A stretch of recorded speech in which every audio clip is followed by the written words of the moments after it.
And I would almost run to the Black Dog Tavern on Tuesday night just to read one poem. Really? How old were you then? Oh, how old am I now? Let me see. Radio Shack is still around. Boy, I messed up. I messed up already. Radio Shack. I used to have a beeper on my hip. And this is Pod Have Mercy. This is Pod Have Mercy. I'm John Stevens. Today I am with Natty, the poet, Natasha. Tell me your full name, because I always, My full name? Your full name, because there's a story in your full name, right? There's a story in everything, ain't it? See, there you go. You started already. My full name is Natasha Marie Berber Carizosa. So, wow. Natasha means gift. I'm named after my paternal grandmother, Natalia. Okay. And then Marie is something that is passed down from generation to generation. So it's my great-grandmother is Zadia Marie, my grandmother, Florine Marie, my mother, Elaine Marie, me, Natasha Marie, and then my daughter, Tatiana Marie. Wow. So, yeah, there is a story. Wow. It sounds, you've got generations echoing even in your name. Yeah. That's amazing. Amazing. I met you a few years ago, actually through Kenneth Devon, who is a dear friend of both of ours, and at an event that you were doing for some things that we were doing in the city around some kids that were incarcerated or involved in gangs, and I fell in love with what you were doing and who you are as a person, and have gotten to know you through Marlin since that, and Iconoclast, and so it's an honor just to be able to talk to you today and to spend some time with you. So, yeah. Thank you. I remember that vividly. The Star of Hope. Yeah. You remember what I told you when I first met you? I said, you smell like New Mexico. Yeah. Which is a deep compliment, right? I think I had patchouli on that day. And that's my mom. Right? That's what you told me. That's my grandmother and grandfather and generations from New Mexico. The land of enchantment. Yeah. We scattered many ashes there in that space, and so it's. Can I leave now? It's going up. I would love just to know. So, among other things, the way I've experienced you has always been in this kind of poetic, prophetic tradition. That and when I've been around you, as you've either been an iconoclast and done things there, I've always been captivated by the way that you see the world, the way you understand pain and suffering within the world and your own place within not just that pain and suffering but the world, and how you make sense of that, which has always helped me make sense of my own and other people. And so you have an amazing gift, and I'd just like to hear, like, where are you from, and how'd you get here, and all that stuff. Well, thank you for that. I received that and reciprocated. Born and raised in Fort Worth, Texas. Okay. I moved to Houston maybe about 9 years ago. Everything is still a Google map for me driving around here. But right. It was me, my 4 brothers, my black mother, and my Mexican father. So there are the stories again. Poverty, saw a lot of things, searching for belonging. And I wrote my first poem in the 5th grade. Really? Yeah. I was can I say little white girl? There was a little white girl in my class named Amy. And she wrote a poem. True story. I said, I want to do that. If she can do it, I can do it. And I wrote the poem, and I ran home, took it to my mom, and said, Mom, I wrote a poem. She said, your father writes poems. I said, Daddy writes poems? I said, Daddy can barely speak English.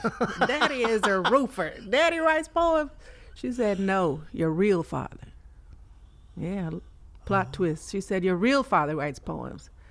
I know he had the same last name as me. I'd heard he was a poet and a painter. But other than that, I didn't really know much about him. I had this Carizosa last name that people thought didn't belong to this black brown girl from the South Side. And so I just would write 6th grade, 7th grade, high school, and trying to connect with something. And then I became a single mother. So I saw a lot, and I would still write. And I used to have poetry readings downtown Fort Worth at this place called the Black Dog Tavern. So I would work at Radio Shack 8 to 5, 5:30 to 9, 10, Pier 1 around the corner. And I would almost run to the Black Dog Tavern on Tuesday night just to read one poem. Really? How old were you then? Oh, how old am I now? Let me see. Radio Shack is still around. Boy, I messed up. I messed up already. Radio Shack. I used to have a beeper on my hip. The TRS The Wikipedia 80, that, folks. Right? Ooh, that was I'm 47, I think. 40, yeah. I'm serious. I'm 47. Yeah, I was 26. Okay. 20 years ago. Wow. Yeah. Long time. Wow. Do you remember your first poem? Yeah, I do. Why you ask me that? Can we hear it?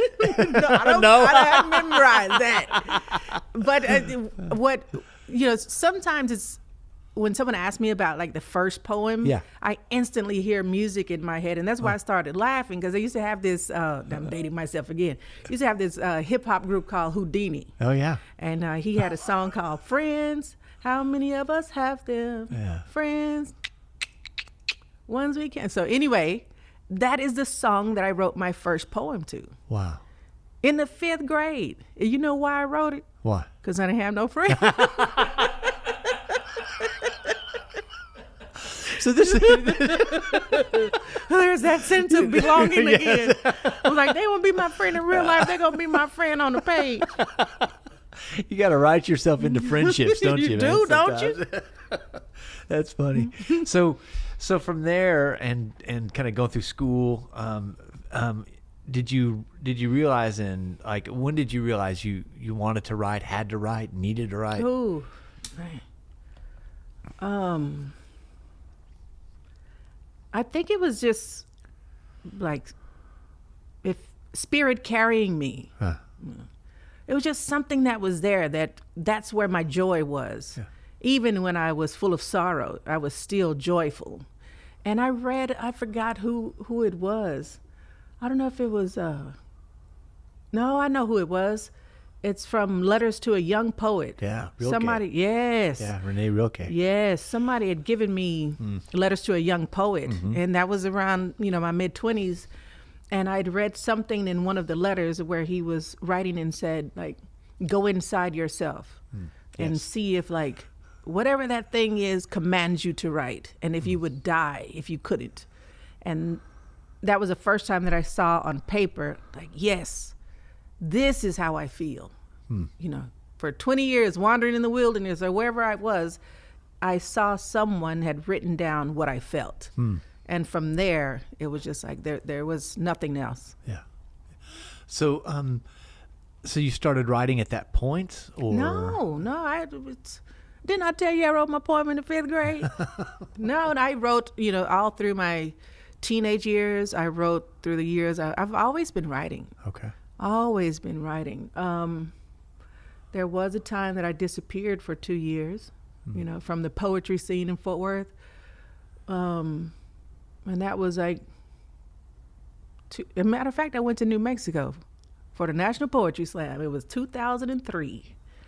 And I was like, I like this, but I don't like it. I don't like the judgment. I don't like this. I don't like that. And then I just stopped. I disappeared for 2 years. After, no, it was 2005, Mentira. And then 2007 is when I came back. But I was still writing. I just wasn't like sharing. A kid asked me recently, what would you be if it was, what else would you be if it wasn't for, poetry or a poet? And I said, nothing. There's nothing else. Something of essence and essentialness. Yeah, it is me. Yeah. I don't know how to explain it. Yeah. I really don't. I mean, I know I physically write poems, I perform poems, but it is me. It's me. So let me ask this, and I've asked you this before, but I want it on recording. Where does a poem start inside of you? Like when you are writing, does it start with? Is it musical? Does it start with a beat? Where does it start with an itch? Where does it start?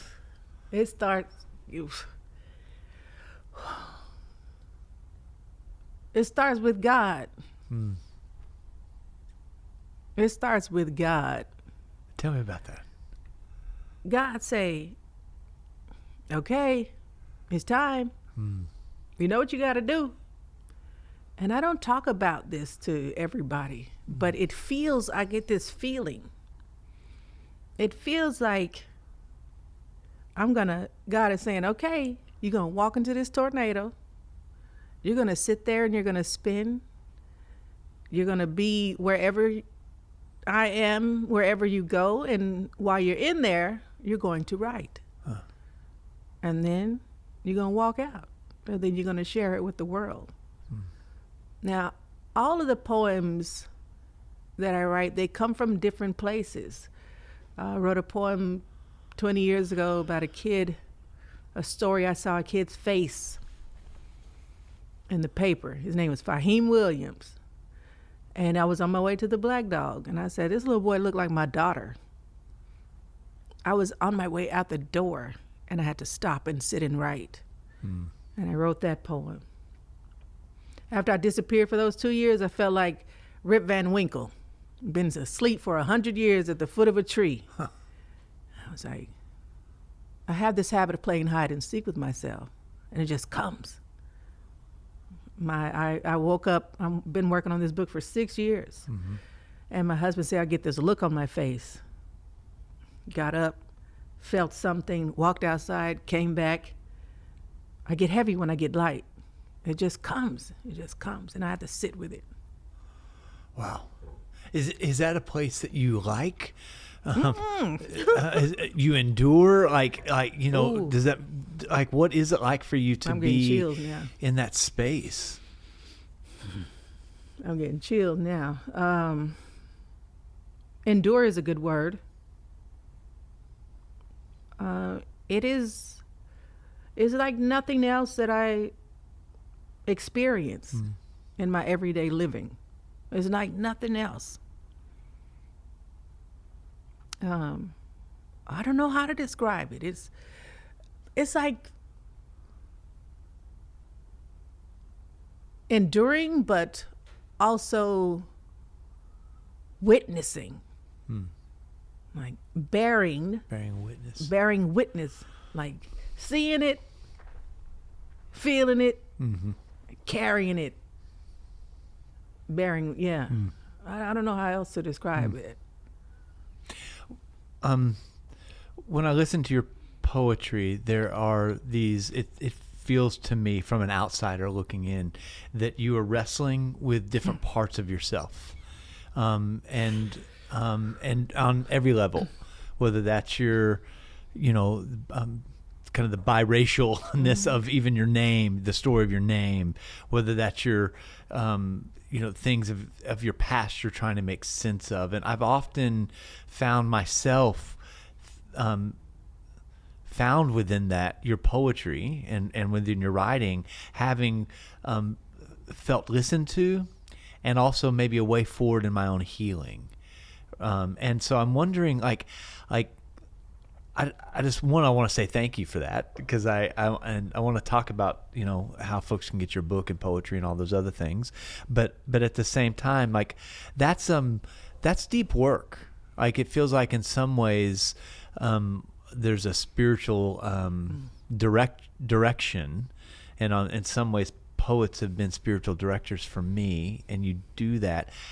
Can you talk about that bringing together of those parts of you and how that happens, if you can? I'll try. It was something you said a little while ago about being two things, dichotomy was a word I learned in first grade, Miss Bodak's class. In first grade. Yeah. You didn't go to my elementary school. But my mom was working at a secondhand store in Fort Worth called the DAV. And I was running again, as they're running.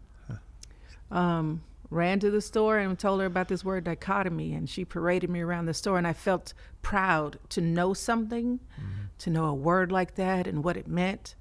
And the exercise in class was something about with these oranges and these seeds. And I identified in first grade with that orange and those seeds. And I had a conversation as an adult. I'm dating myself again. This Rasta man gave me this CD, a compact disc. He was like, Natty, I want you to listen to this music. Because they gave all their 8 tracks away already, right? Cassette tape. So I was, was by myself listening to the CD, and he was like, which track do you like? I said, oh, I like this one. And he said, I find it strange that that's the most righteous song on the album. And he told me, he said, Natty, because you are who you are, you will always be divided. And I said, what do you mean? He said, because of your mommy and your daddy. And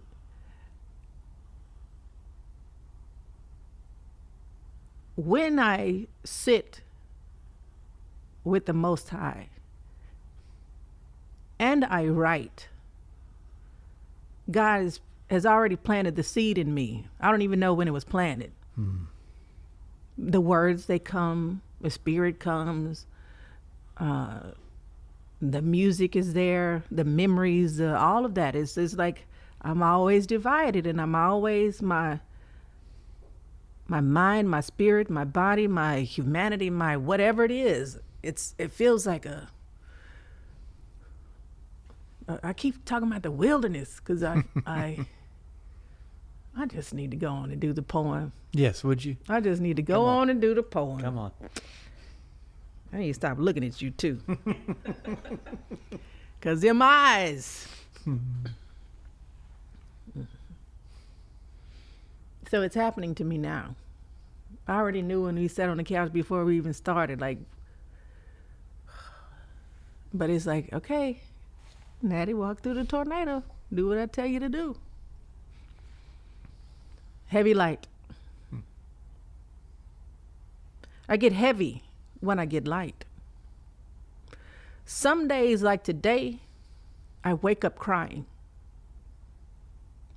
My people went to bed crying. I am a wishing well, a basket full of burnt offering. I am an altar boy with a story to tell, a runaway slave, no lamb for the slaughtering. I live to loose chains. I love to walk through pain, yours and mine. I am a middleman prayer line. You talk to me, and I talk to God. He says no, I nod. He says go, I trod. Through the valley of shadows, fearing no evil because he walks with me, setting fire to sound because you talk like me. I get heavy when I get light. It has always been so. A life full of shots fired, one in the chamber, a one-winged bird living on a prayer, so we take flight so. It has always been black sheep and branches, a desire to leave the flock and chase the wind, to go out on a limb, to run from the wolves and live like a lion, so we roar so. It has always been so back of the grocery store bum, with a bottle full of hope and a handful of rum. We refuse to beg for change, so we just wait on it to come. There is a growling in our bellies and a howling in our mouths, so we madman babble while we burn Babylon so. I get heavy when I get light. Eyes have not seen, and ears have not heard. I heard him say, you are the people, and the people are the church. We are a church full of pimps and prostitutes, has-beens and have-nots, the rich dreams of the destitute, the salty tears of Lot. Brothers like Cain and Abel, keepers of dreams like Cain and Abel, just like Jacob wrestling with an angel, begging God to give me all the light that he got so I can give it to my people, because you think he forgot. I refuse to lose you, because you all that I got. You are me, and me is he. We all we need. We all we got. I get heavy when I get light. Love is a lesson. The burden is a blessing. Without mess, there is no message. You got to get heavy to get the light. Why you make me do that? Why you make me do that? How do you do that? Why? That it has always been a life full of shots fired. Like poverty, lights cut off, food stamps, single mothers, mental health issues. Like, right. That's what I'm trying to say. It's always been this. It's always but a desire to leave the flock and chase the wind. Right. The back of the grocery store bum, that was my grandfather. That I don't talk about. But I used to go to the store, and as a kid, like 4 years old, he would be behind the Worth grocery store, behind the DAV where my mom worked. So my world was very small as a child. And he would be back there with his bottle full of something. But he was the first person that I ever showed my poetry to. And as I have gotten older, I understand things a little bit differently. It's interesting to me that, like that poem, there is struggle and pain, and then there's hope in the midst of that. The sense in which I get with a lot of your writing is that not that you're making it to a place and you'll be okay, but that you're wrestling with these things within your very soul, and it's the wrestling that makes it okay. Yeah. Yes, it's the wrestling that makes it okay. Wrestling with an angel, begging God to give me all the light that he got. I was not raised in church. I used to be so mad at my mama because she didn't take us to church. Huh. I went to church because my aunt, her name is Angela, but we call her Haji. She's 4 years older than me. She's like a big sister. She used to babysit for this Mexican family, and they used to go to church on Sundays, a Catholic church, St. Mary's on Hemp Hill. And I was like, that's down the street from my house. I think I was like maybe 11, between 11 and 13 maybe. And because she told me about this place, what it looked like, what it felt like, what it sounded like, I was like, I'm going to go there. So I used to get up on Sundays by myself at this age with the same little blue dress every week. Dress how I thought you're supposed to dress when you go to church. And I would just go sit in the church. I didn't understand nothing they were saying. If I missed the English and the English mass, I would go in Spanish and just sit there. Wow. I don't know what I was doing. I would just sit there. I was like, is this where God is? Wow. So that spiritual hunger for you has been there since you can remember?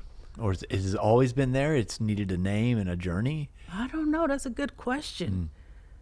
I don't talk about these things to everybody. To mortals. They're going to be like, she's crazy. I knew she was crazy. Yeah, but those are, I guess so, wandering and wondering about all this can't be for nothing. It just, that's what I said when I was written like 50, 60 poems for this book. I was like, all this can't be for nothing. Yeah. I believe that. So you work with kids and students all over really the state and the country. And a lot of the kids that you work with are freighted with burdens that when I look at them I think it's too much. Poverty's too much. Crappy school system's too much. Not having economic kind of ability to make decisions, what compels you to those spaces? And that's not all there is there, right? I mean, that's not all there is in There's those a lot of it, though. environments. But that's you're walking into to those spaces. What compels you to continue to bear witness to that space rather than to talk about that space in your rearview mirror? But that is a space that continues to be a place that you find yourself. It's the tornado again. I know I'm pretty clear on my purpose. But I am those kids. Yeah. And I want to show them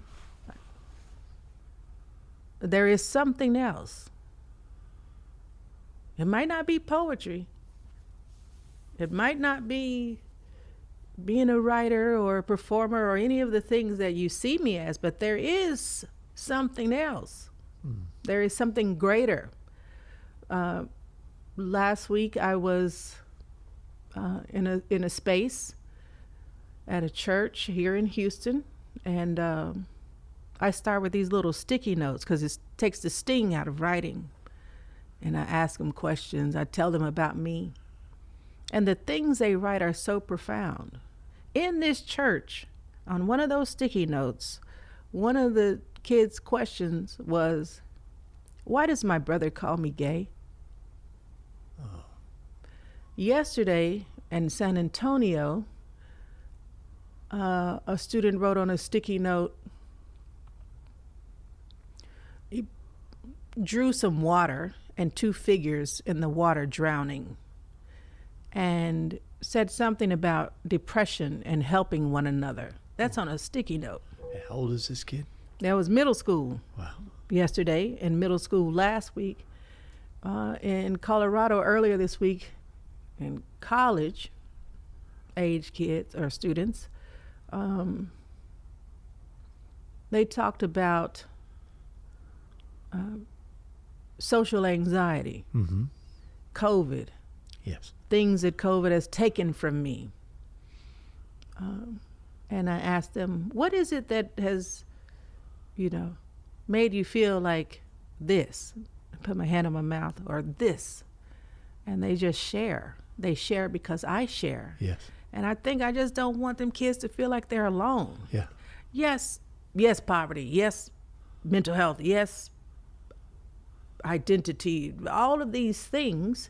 And you were talking about, you think it is too much. It's not too much. It wasn't too much for me. That's what I try to.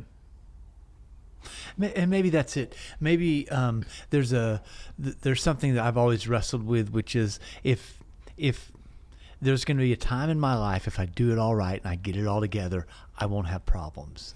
You're right. Does that make sense? There's that. I don't know if that's a Disney film I got stuck inside of me when I was a kid, or that's some kind of 8 tracks. Yeah. That's way. Or if it's some kind of crazy spirituality that's really about performance. But one of the things I've loved about your poetry and other poets in kind of the middle passage of my life is to realize that it's a mirage. And when we sell it to our children, we're selling them a future that does not exist. And because of that, poetry, right? Poetry then becomes a place where we can, in some ways, hold these things that will never not be together, right? Trauma and grief and pain, and also, I don't know what that other thing is. Maybe just writing about it is the other thing, right? This question of why and the question of presence, whatever those things are held together. But your poetry does that in a way that says the promised land isn't without pain and suffering. It's that the lion and the lamb are laying down together. Yep. They're making peace with each other. Yes to all of that. Yes, there's pain, there's trauma there, but there's also beauty. Yes. There's also mountains and clouds and birds that sing every morning. They say, I made it through the night. Yeah. There's so much beauty. Khalil Gibran said the things that bring us joy are the same things that bring us sorrow. And the peace. Oh, here you go. You got me talking. The peace that surpasses all understanding. For me, I think that's something that I'm willing to walk for.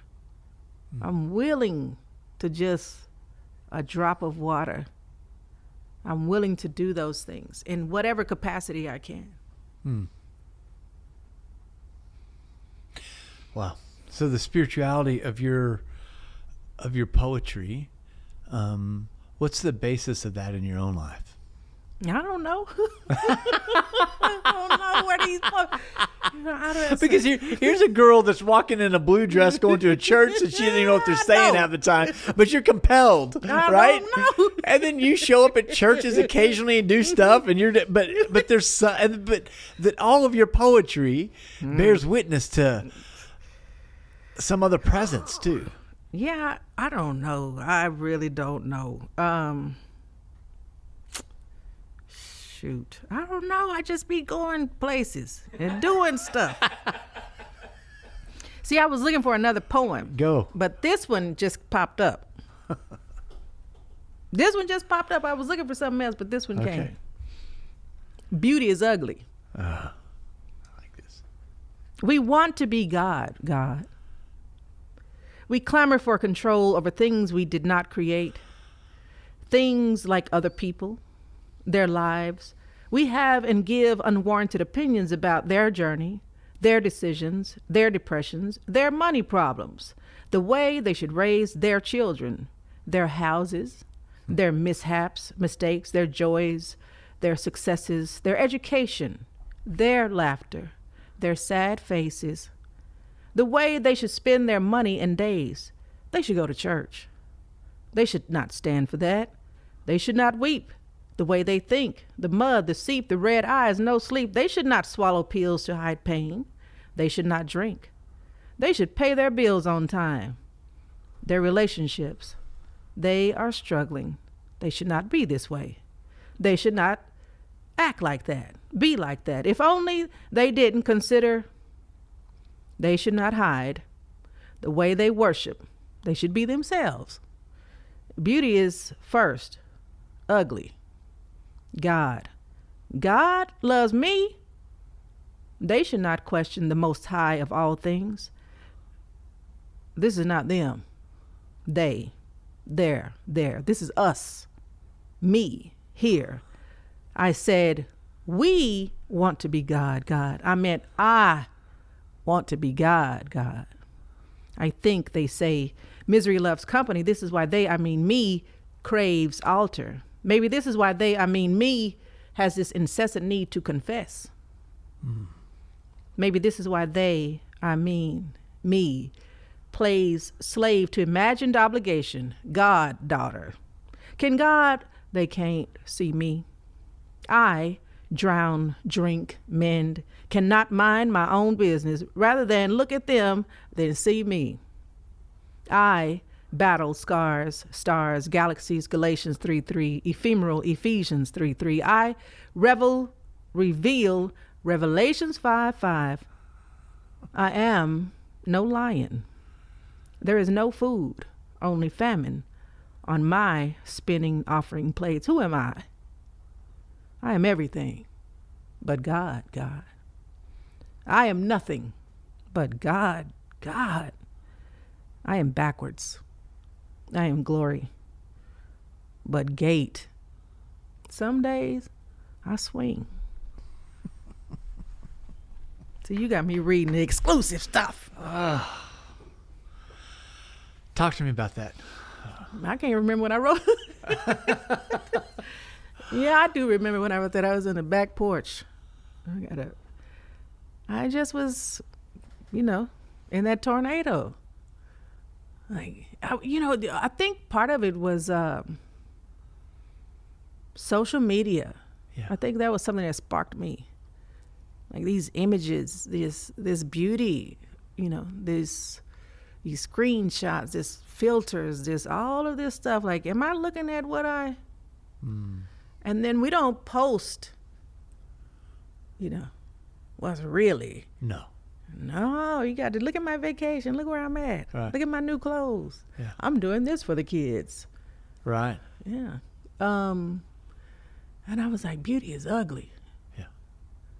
And I was like, because on social media, everybody is a motivational speaker. They gurus. And I keep saying, see how I'm doing that? Yeah. They, but it's me. Yeah. It's me too. Yeah. They should mind their own business. They should do this. They should go to church. They should. And then I was like, no, look at yourself. Look at you. You're a hypocrite. I want to be God. I want to fix everything.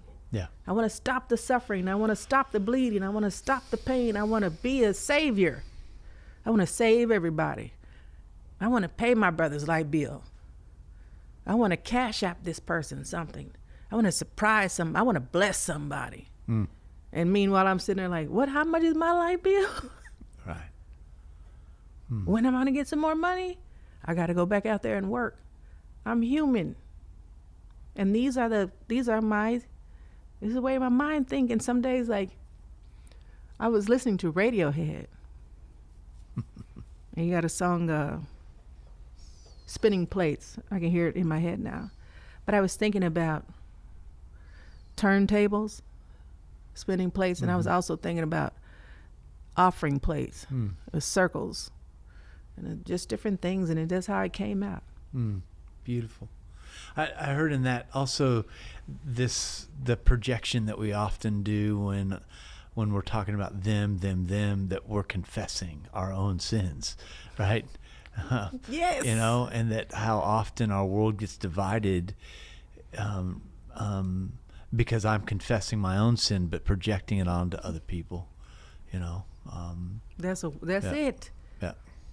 See, you made me, I feel like I wrote something now because it says this incessant need to confess. Yeah. To me, poetry feels like that too. I'm not lost on that. Yeah. Right. Can you talk a little bit about, and I'd love to hear do you have a poem around your family? Either the family. Family? What's family? Right? Whichever family you want to talk about. But you've done, I've heard you do poetry around kind of your family of upbringing, and your grandmother and some of those things that are those ancestral kind of echoes inside of you. But I've also, so. In my book that will one day be published, maybe in the next 10 years, Heavy Light, one of the chambers, there's 4 chambers like of my heart. One of them is Pinyon Temple. Look at you. Tuning fork. Speak more. Pray tell. Pray tell. The muses are my mother and my grandmother. They are ancestors now. They are with me always. Yes. So I was trying to honor them. I was in New Mexico, and I'd walked out of the hotel, and I smelled something. And I went over to the, what do you call it, the valet guys. I said, what is that? And they said, pinyon. Yeah. It's distinct. Yeah. And it, Now watch this. Come on.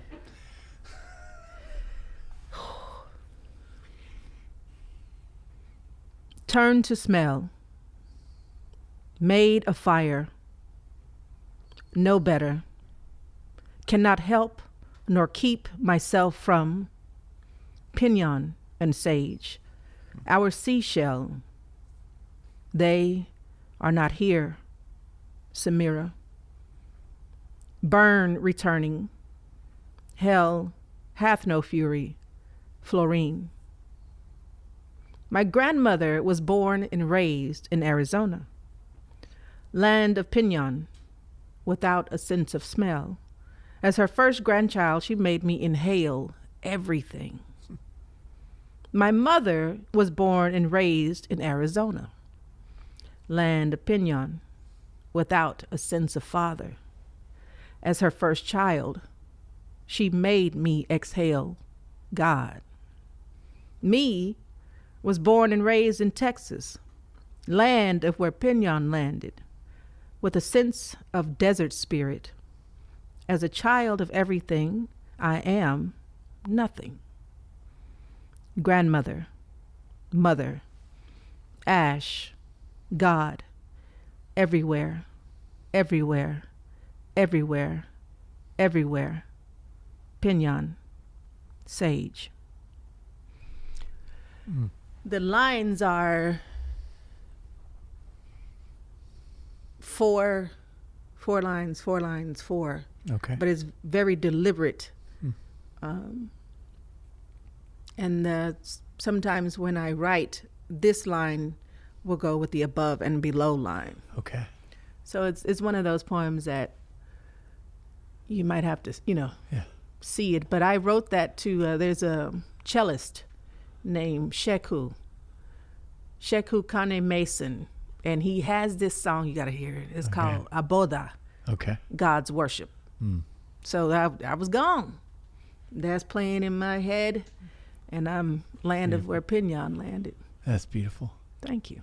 One of those lines is, he made me breathe out God.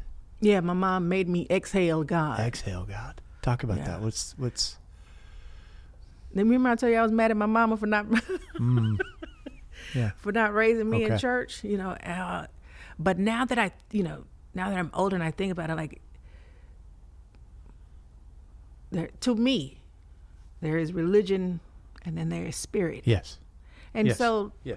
the divine within us all,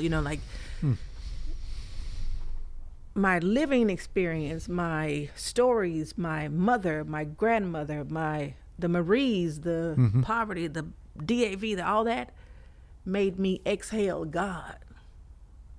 Inspirare, the breath of God, inspiration. So even as I speak and I read this poem, I am exhaling God. That's what that's I good. was trying to express. Yeah.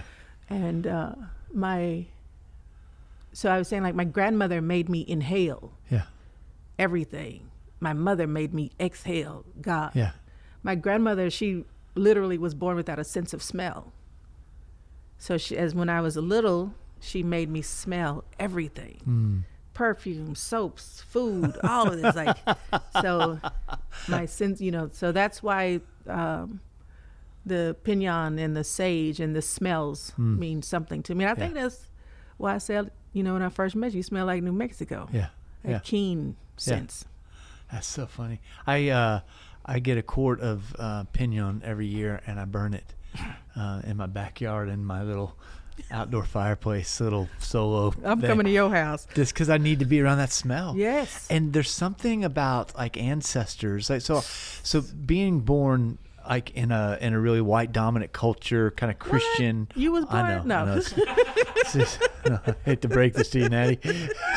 I'm a white dude. That one of the things that was lost somewhat was this idea that our ancestors are always with us and in us, right? And so it wasn't until my mom died, and Can I leave now? yeah, right. I'm gonna run up out of here. And I think you and I talked about this one time Yes. when I went and saw my Catholic spiritual director, who said, well, why don't you get coffee with your mom? She'd been dead 10 years, and I made a joke with her about, well, she's been dead for 10 years. And she said, you Protestants are a lot more caught up with that stuff than we are, and basically her invitation was to acknowledge, this woman's continual presence in my life and bear witness to that and access that in a way that really is helpful for the way that I live my life. Right. And so since then, I've had coffee with my mom a bunch. They are here. Yes, They we are here. And even Scripture bears witness to that, right? Tell me about it. Well, Hebrews says that we're surrounded by a great cloud of witnesses. Really? Yeah. And so then it says, because of that, because our ancestors are all around us, we can run the race with endurance. Right? Endure that word. Right. We can be on this journey with endurance. We can bear witness to both the pain and the joy. Right? But if I'm a atomized individual trying to suck it up and do the best I can alone, dear Lord, And I think that's why, partly why your poetry and who you are, we're drawn to that, because you give us a window into a way that is more excellent. Thank you. That makes me feel something that I'm like, no, I don't know what that is. But I'm trying to do better. Trying to do better. Who are you reading? Nobody. No. What art are you looking at, or what TV shows are you watching, or what music are you listening to right now? Ooh. That not ones that you think you have to tell us, the ones you're actually, right? So if it's like, Step Brothers, tell us about Step Brothers. But Did you touch my drum set? But what's giving you life right now? Inspirare, what's giving me life. That's why I tell the kids. It's just like that, because they say, oh, that gave me life. That gave me life. I said, okay, it's power in that. That's Inspirare. right. Yeah. Inspire the things. Yeah. I know that can't. Anyway. So what am I watching? I have Love and Hip Hop Atlanta recorded. All right. I have The House of the Dragons. You know that? No. From a Game of Thrones? Oh, okay. Look, I telling everything. You got me Come on. confessing. I was waiting for it. I recorded 3 episodes, brother. Do you like it? Look, I was waiting for it. I've been working so hard. I was like, okay, I'm saving this. I got in bed, push play, and it was all in Spanish. I was so mad at myself. I was like, God damn it. I do watch TV. I usually watch cooking shows and stuff like that, but I listen to a lot of music. Yeah. What do you listen to? A lot to? of music. You might not know this one, but there is a hip hop producer. His name is DJ Khaled. He's got bad words. Yeah. He's got DJ bad Khaled. words now. Yeah. Well, but he does have this album that came out called God Did. I guess got some bad words on there. Okay. But the storytelling is phenomenal. And the thread is God did. God did. He said, I'm a witness. And then he said some other words that rhyme with witness. And we can talk about that. Listen to that. My go-to, Midnight is a reggae. I love reggae. Okay. That's my wheelhouse. All right. That's my ministry. Is reggae. Okay. Reggae. Midnight. I'm listening to Midnight. There's a song called Reverency. Okay. That is on repeat. I don't know what I'm gonna write to it, but it's there. But it's there. Mm-hmm. And then the work with the kids.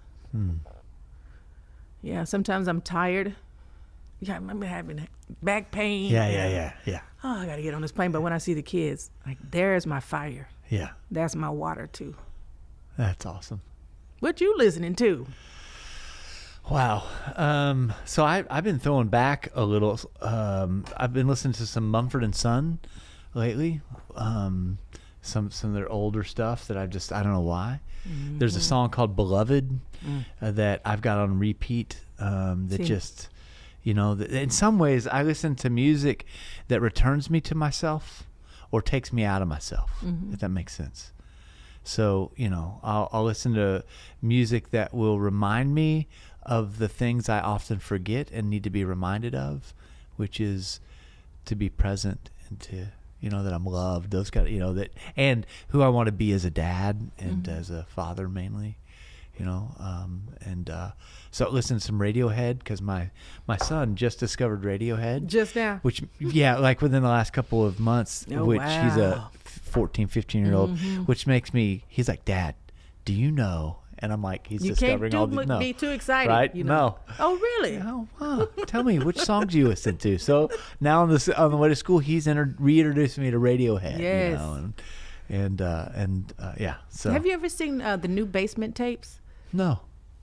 Yeah, you need to watch that. Yes, it's like these different musicians, Mumford & Sons, Rhiannon Giddens or something, just Elvis Costello. Yeah. They find Bob Dylan's lyrics in a drawer in an old house, and they try to interpret his handwriting and finish these songs. It's a very good documentary. You're gonna love it. That's awesome. Okay, I'll watch it. So, to close, is there Close? I know. This is gonna be part 1 of 18-part series, Part 1, Natty. take 49. Is there a poem that's been sitting with you lately that you want to leave us with, or? Well, I pulled this up earlier, and I wrote it in March 23rd of 2015. Poor people in clouds.